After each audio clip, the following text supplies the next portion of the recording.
All right, everybody, welcome back to another episode of the Mainly Hoops podcast. We're still covering the SEC. We've got LSU. If you are liking what you're seeing from us, please hit that like and subscribe. But LSU had a little bit of action in the transfer portal. We're going to get it started with Marcus. Who was your favorite transfer they got this offseason? I think by default for me, it's Dedan Thomas Jr. coming from UNLV. 16 points, 5 assists last year. He's an okay shooter, prefers to kind of live in the mid-range, get to the rim.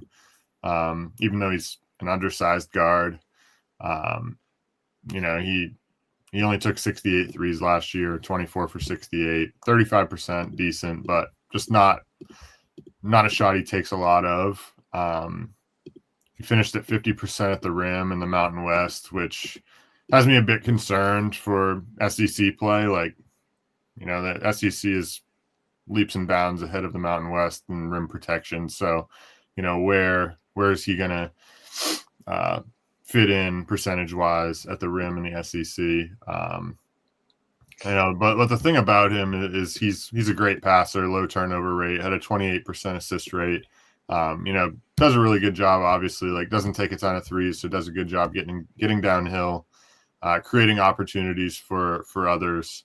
But like I said, he loves to get downhill, but he's an 8% percentile off the dribble shooter. So not super promising there, but off the catch, he is pretty good. 95th percentile. Quite good there. But my main concern, and we'll touch on it a bit more here in a minute, but I worry about LSU defensively kind of all around. And Dedan Thomas is a big part of that, as well as Max McKinnon. I don't really know how good they're going to be defensively in the backcourt, but I think in terms of offensive generation, creation, ability to get downhill, I think Dedan Thomas is going to thrive there or be the best player for LSU in that area. So that's why he's my favorite get for them. Cody, what about you? Yeah, I would agree that it's Dedan Thomas. Watched him play his first couple of years at UNLV quite a bit. And, he's made some improvements throughout his – he kind of burst onto the scene pretty quick as a freshman and had a solid year last year. I do think he has some three-level scoring upside. If his shot diet improves, he ranks in the first percentile in rim and three attempts combined. His combined percentage there of shot attempts is 38.2, which is extremely low. Like I said, first percentile. It's an easy number to look at and say that this is going to cap his efficiency upside unless he really improves there. He's a career 35.4% three-point shooter, and I do think there's a little bit more there than he's shown throughout his career. Obviously the off the bounce stuff hasn't been great. 8th percentile. That's been more in the floater and mid-range area. It's been pretty weak there, but just the talent level is something that you can bet on to kind of translate. And I think the best part about this is he just provides more of a stabling presence for this LSU team that they've had real issues at the point guard position in the McMahon era. Guys like Jordan Sears last year and Trey Hannibal 2 years ago, those aren't real true point guard presences that I would want on an SEC roster. So just bringing in Dedan Thomas is going to, I think, automatically make the floor a little bit higher for this LSU offense than it has been the last couple of years. But another guy that's intriguing to me is Max McKinnon. He had a pretty high usage rate in his freshman year at Portland. He had a 25% assist rate, 16.7% turnover rate. He's showed some on the ball qualities that I'm not completely sure translate to SEC play, but what I do like about him is his off the ball qualities. I think he's a better off ball shooter than people kind of think he is, and kind of what he's shown, just because he's had a kind of a lower volume of catch and shoot throughout his career so far. And I think the shot release and quickness is there, and his ability to be a movement shooter is absolutely there. He's a 37.2% shooter in his 2-year career at Portland. And just being able to play a little bit more off the ball, I think is going to be really good for him. And like the biggest reason I think there's more shooting there is like he shot 90% at the free throw line last year on 120 attempts. He just kind of never really fanned his game out to the 3-point line for whatever reason. He was at the rim fairly often. I think he averaged like 3 attempts at the rim per game, which is fairly high, and just for whatever reason, never fanned his game out to the 3-point line. I think there's just a little bit more extra there. So I think McKinnon is a guy to watch out for on the offensive end, especially when he has a guy like Dedan Thomas that can create advantages for him. I think that was kind of part of the issue, is he never really had another guy to, get into the lane and create an open look for him. Marcus, we'll go to you. Any other transfers that stand out to you? I'm just going to speak to McKinnon for a second. I think Cody brings up a good point. He's 39% from 3 last year on just 83 attempts. He didn't take a lot of attempts because I think like he was on the ball a lot more. But if you like dive a bit deeper into that, right, he was 82nd percentile in catch and shoot opportunities. So like I definitely think like upside is there for him off the ball to complement Dedan Thomas quite well. The other transfer I don't mind is Rashad King coming over from Northeastern. Averaged like 18 and a half, 6 boards last year. Kind of a bouncier guard wing. Gets to the rim. Shoots 58% at the rim. Almost half his shot attempts are there. He's a solid passer at 19% assist rate. But I think the thing about him, like he's a very good defensive rebounder. I think almost 17% on the defensive glass.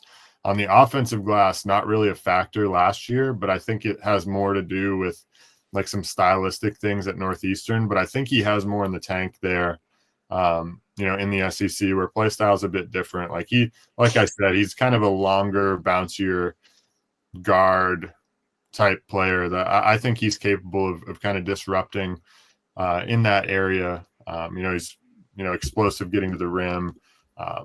He's not great. Another guy like not good in the mid range, not good off the dribble, 8th percentile off the dribble. So I think getting to the rim, getting on the offensive glass for him is going to be kind of a bigger thing. He's not a great shooter either. 32% from 3, but I don't hate his ability to impact the game on both ends for this LSU team. Cody, any other transfers that stand out to you?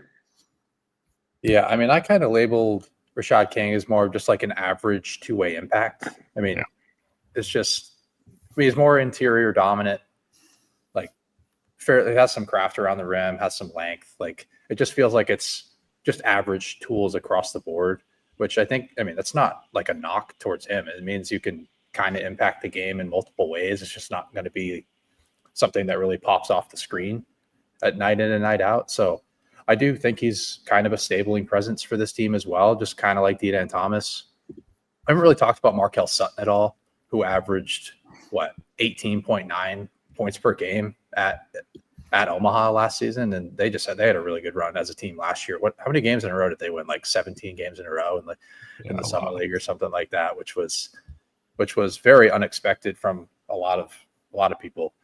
But he's an interior-based 4-man that, he overwhelmed the Summit League with his athleticism. However, I don't really see him being able to overwhelm the SEC with his athleticism. He's more of just an average athlete in the SEC, which is kind of where my concern lays with him. There's not really a ton of floor spacing in his game. He shot 28 for 100 from 3, and most of it was coming off the catch with space. So I don't really know if the shooting's going to translate all that well. And like I said, the athleticism edge won't be there. So his rim dominance that he displayed in the Summit League I don't really think it's going to be there as much. He was 84th percentile scoring at the rim in the Summit League last year. And he also didn't really get to the rim that often for being a more interior dominant player, just a 34th percentile in field goal attempt percentage at the rim. So just overall, his profile doesn't really shape up to be that great when moving to the SEC. Even with that major edge and athleticism in the Summit, his effective field goal percentage was just 50.6%, which is closer to average across the country. And for a front court player, it's probably considered below average. And like I said, I don't really think he profiles that well in the secondary role either, just because his shooting isn't really there from off the catch. I mean, 28%, like I said, and then on the offensive glass doesn't really provide a plus impact for a front court player. 5.8% offensive rebound rate isn't great for a four who doesn't shoot it all that well. And a heavy post up volume, I don't really see the post up game translating all that much, just because, I mean, like I said, more of an average athlete, and he's not like overwhelming as a physical presence either. Like he's not a thin frame, but I'd say he's more just average size overall. So I do have some concerns with Sutton's game. And just one final stat against Torvik, top 100 rated competition. This is an 8-game sample size, so it's not like massive, but I think it's enough to say that he had issues against high-level competition. His effective field goal percentage was just 38.4%, which is extremely low, and he shot 44% on 2-point field goal attempts. So I think there's a lot of reasons for concern, despite, LSU fans are seeing a guy who averaged 19 and 8 at Omaha last season. I just don't really see how it's going to translate at a high level. What are the expectations for LSU next season? And we'll do a ceiling and a floor here, Marcus. Marquel Sutton's rant's over. I'm not going to talk about him at all. We're moving on from Sutton. We're moving on from Sutton. But this team's not going to be very good. I don't really like him defensively. Offensively, I think they're pretty capped as well, unless like they take better shots from what these guys have shown, or expand their roles more than what they've shown in their previous years of their career. To me, this team is like not making the tournament, bottom 4 in the SEC. Initially, like at first glance, when I first started looking into LSU, I was like, okay, maybe they're going to be a little bit better. But after diving in, it's like I don't really see a pathway, especially given what the rest of the SEC is. It's a battle every single night. I think they're going to struggle they'll maybe compete in some games at home, but they're going to struggle to win on the road.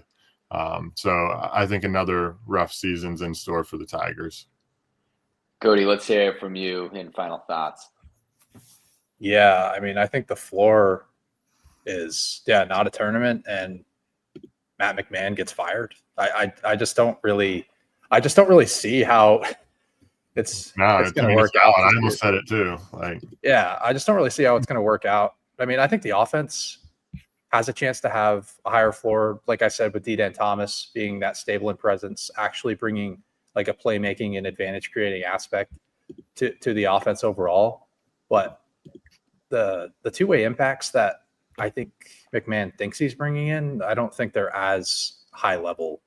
Like McKinnon, we talked about our concerns with multiple guys. Like McKinnon, King, and Sutton isn't as great of a wing combo as I think it's perceived to be by some people. Like, I mean, McKinnon at the 2 spot at least provides some positional size, but I just don't think his lateral movement is really there to contain 1 or 2 guards on a night-to-night basis. I mean, a guy that I do like is Michael Nwoko, a guy who can come in and provide some rim protection and rebounding to this team that doesn't really project to have a ton right now. Like Jalen Reed and Robert Miller, who are coming back, aren't really like, they're more thinner frames and aren't that great on the defensive glass. They're more just providing pure rim protection, like some weak side rim protection as well. But I think Nwoko can really help out on the glass. But overall, I think the floor is pretty low, and I don't really see them making the tournament.